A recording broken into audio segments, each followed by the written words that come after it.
Penny Aramore looked back at me from over her shoulder. She was making sure I was still behind her. She was being shoved around by the rest of the tour group, and when a man, the shape of a hamburger, pushed into her, I glared at him and his family. Penny gasped and made a little squeak of surprise, but she quickly flashed a smile when she noticed the fat man's intrusion of her space was clearly an accident. I still wanted to can his fucking head in. I think Penny noticed as she tugged on my shirt playfully. "Nuh-uh," she said quietly. I obeyed and continued wandering behind Penny as we traveled down the warmly dim lighting of the museum. The tour guide, a middle-aged, gaunt man, walked stiffly ahead of us, and he talked mostly about the popular exhibits, barely glancing at the others. When he wasn't speaking about the exhibits, he spoke about the building, now called the Museum of Forgotten History. It was true that lots of history was often forgotten.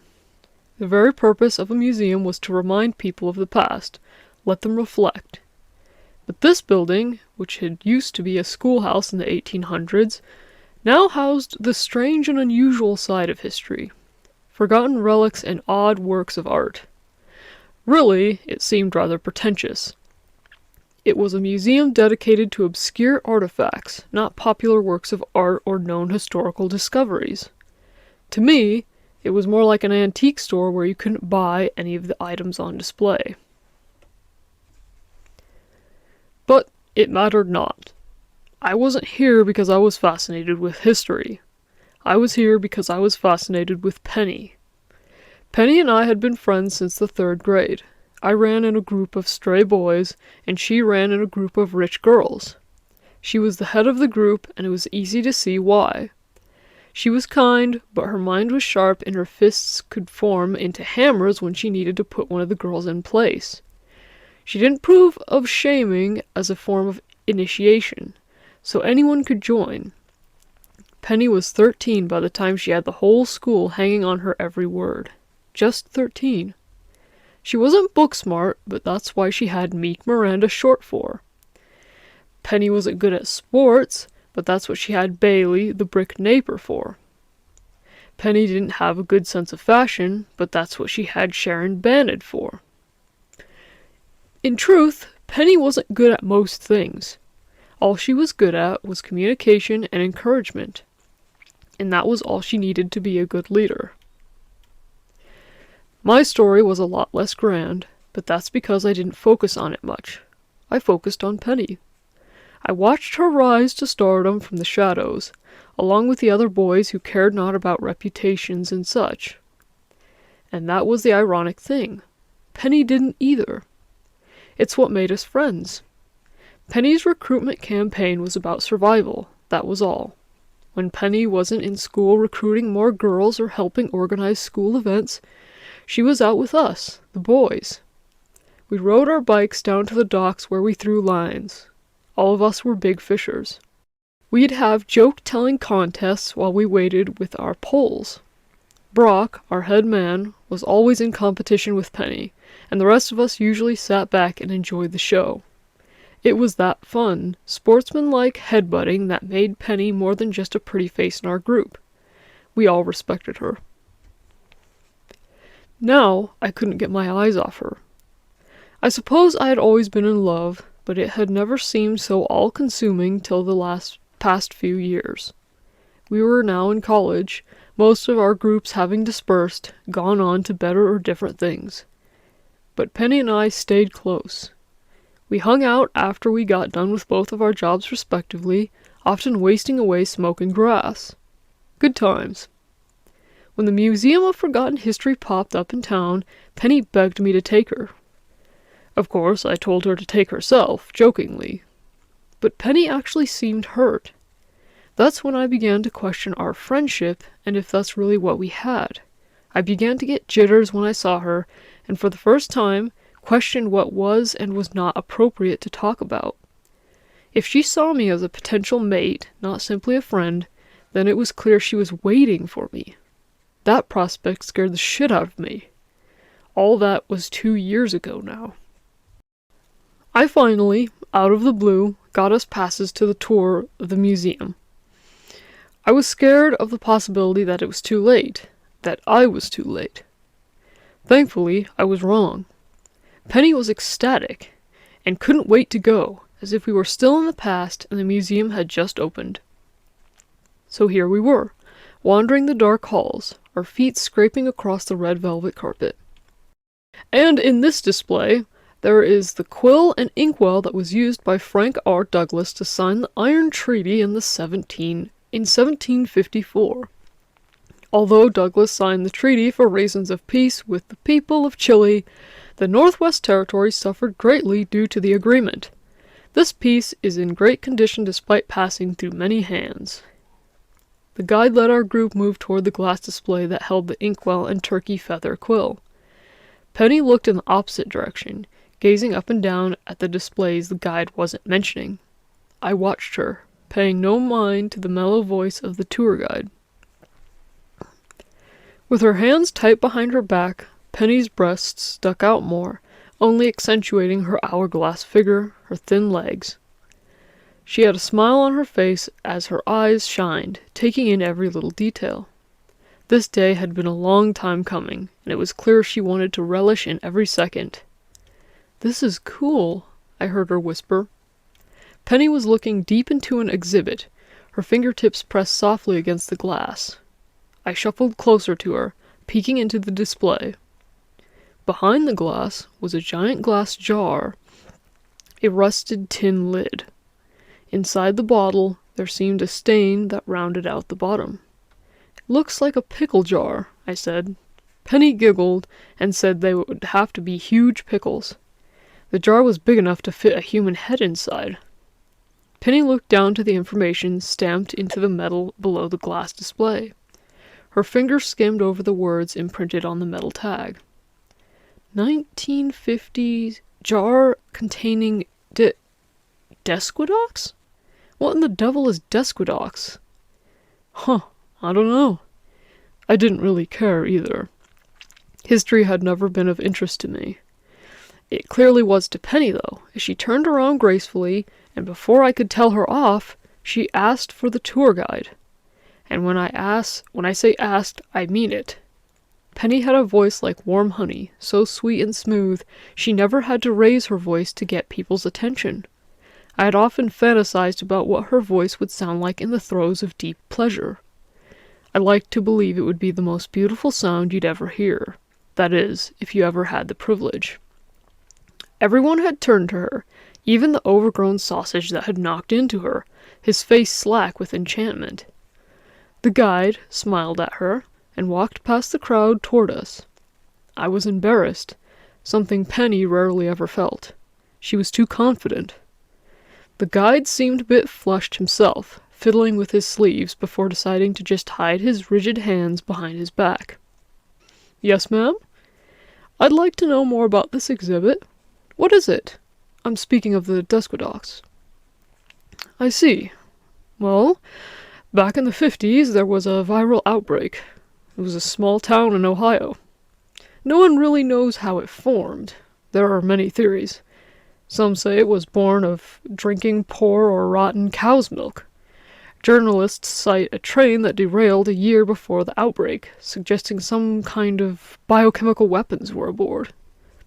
However it happened, it brought havoc and death to the small town." "I've never heard of that." The guide smiled at Penny. "Forgotten history, miss." "But it was contained?" "Eventually. Again, the full story is somewhat out on those details." Me and Penny beat the masses, being first out the door. We skipped down the stone stairs, turning onto the sidewalk.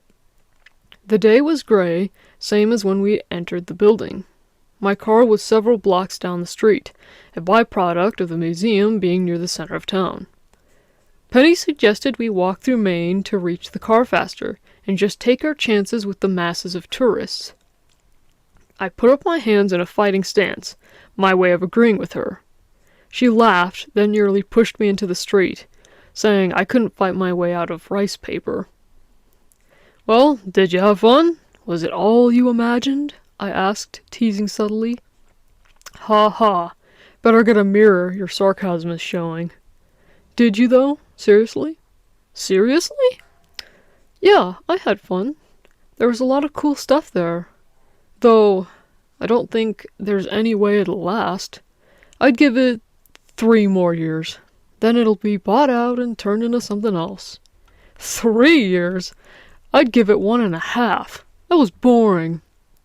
The Desquidox bottle was the most interesting. That should have been the main attraction if you ask me. Viral outbreaks scare me. I'd like to know more about it. Come on, Penny. It's not like they had zombies down in Ohio. She turned 360, walking backwards beside me. You sure? Forgotten history, remember? She said, doing an exaggerated mimicry of the tour guide. I shook my head at her, but honestly, I was a bit curious too. It was probably the only exhibit that grabbed my attention. We got to my Subaru and I drove Penny home where she lived with her parents. I went back to my apartment on the other end of town. I was tired when I got there, so I curled up on my couch, put on the TV to lull me to sleep. This was a bad and deeply incorrect choice. I woke up sometime around 8, fully energized and no place to go. I made myself some food, just throw it in a skillet fajitas. I sat down on my couch, skillet in hand, and began to browse through channels. I chewed on cooked peppers and strips of meat lazily as I stared at the TV screen. When I found nothing engaging, I went to my phone. I decided to look up the Desquidox incident. I did this because I was curious, but even more so, I did this for Penny. I think she'd like it if I brought her a full report on the incident since she was so enthralled and all. Boy, do I wish I hadn't. It has started in Bucketsfield, Ohio. It was a quiet town, home to grain silos, cows, and the smell of hay. It was the kind of town more populated with empty barns than people. The biggest thing in the town was the railroad that ran straight through the town. It was how the town was even constructed out in the bland land of the Midwest. The cows were first to get infected. This ties into the theory it was bad milk that caused the outbreak. I found articles talking about how Gerald Mansfield, the town's main farmer, reported his cows becoming blue. Not sad, actually blue. It was their eyes first, the whites of their eyes becoming a baby blue. Then the veins of the cows were visibly blue, an impressive feat to be seen through the hair of the animals. A year later, unable to treat the animals, they became lethargic, and then a little later, the last stage hit the animals. Extreme desquamation. Desquamation is something we all do on a daily basis even. It's the shedding of skin. Humans shed our skin cells almost every second. It's perfectly natural. But the infected cows were shedding whole patches of skin, pieces sloughing off as if they had been cooked in a microwave oven. They'd be standing 1 minute, perfectly fine, then a foot or 2 of skin would tear and roll off their body, exposing the muscle and bones and organs underneath, all tainted blue. The people of Bucketsfield had no idea what to do except euthanize the animals. All 200 of them. I counted the months between articles, and there was a time of peace till the next outbreak struck the pet population. Sheepdogs and barn cats started exhibiting symptoms similar to the cows. Blue eyes and veins, excrement too. The small hospital, a 1-floor tiny building, was flooded with people bringing in their pets because the town had no veterinary clinic. The doctors advised any pets that were infected to be euthanized as well. This caused an uproar. Many people chose to let go of their pets, while others decided to find another way through natural medicines and other unofficial cures. None of them seemed to work. For those who chose not to euthanize their pets, they were the first to be infected themselves. A town-wide quarantine was started once it was known the disease could leap to humans. Townsfolk began wandering around with blue in their eyes, their veins even more visible than any of the animals. Panic erupted when police came for people's children. They wanted to separate as many people as possible to prevent infection. Because of this, fights broke out as parents refused to surrender their kids. People began to look like actual zombies, walking around, their skin peeling off hour by hour. Many families were shot trying to drive through the roadblocks, and others were chased down by police dogs, also skinless. The first actual death by the virus was on August 21st, 1953. It had been Gerald Mansfeld, whose cows were the first to encounter the disease. It was reported that he had fallen dead in the designated quarantine zone when his skin got so thin his guts simply slipped out of his body. The following days were filled with what little police force that wasn't infected having to fend off turkey vultures and crows from eating the exposed organs of the people who died. No animal was allowed to leave either, though this was an impossible task. Reports say the stench was incredible. The whole town reeked of death and rot. At this point, though attempts were made to keep things quiet, the whole state of Ohio was in a frenzy. People checked their eyes every day, their children's eyes, their pets. The federal authorities also watched the activity closely. It was only when the police force trying to maintain order got infected that a plan was made clear. No one was going to get out. No one and nothing was going to be saved. Towards the end of 1954, the first bombs were dropped. Napalm firebombs were commissioned to destroy the small town by flying low planes. One after another for days on end. The napalm was enough to disable vehicles and seep into any dugouts or shelters where people may have lingered. Even if anyone had survived the initial blasts, the side effects of the heat, the poison, and the sheer asphyxiation were enough to safeguard the rest of the nation. It was the first time napalm had been deployed on America's soil for non-testing use. The Desquidox virus had been defeated. It never resurfaced, neither in humans or animals to this day. Just like the guide said, no one knows what caused the virus to form and spread. Because of its potency, no one was able to gain any specimens of the virus for further research. At least, that's what was documented in all the deep dives I did. But that left me with several questions. If any remnants of the Desquidox virus were eradicated, how did the Museum of Forgotten History have a jar that supposedly contained the disease at some point? How was displaying the jar even safe, considering the severity of the virus? Shouldn't it be in a lab, not in a museum? Buzz, buzz. I shook away from my research, one part fascinated, one part horrified. I was beginning to question the museum's ethics. Either they were exposing innocent patrons to a disease that was so deadly only napalm was able to destroy it, or they were displaying fake artifacts. For everyone in Boston's sake, I hoped the latter was true. I lifted my phone to my ear casually and continued scrolling down History Uncovered, a somewhat sketchy website. Hello? Ben? Did I wake you? Nah, what's up? I looked at the clock. 3:45 a.m. I puffed my cheeks, surprised at the time. Ho! What are you doing up so late? This was a question for both of us. I'm not really feeling well. This made me stop scrolling. I froze. Please let it be a cold, something she picked up from one of the people we mingled with earlier today. Sore throat, the flu, anything. What do you mean? It was all I could say. There was silence for a minute. Well, Ben, my fingertips are turning blue.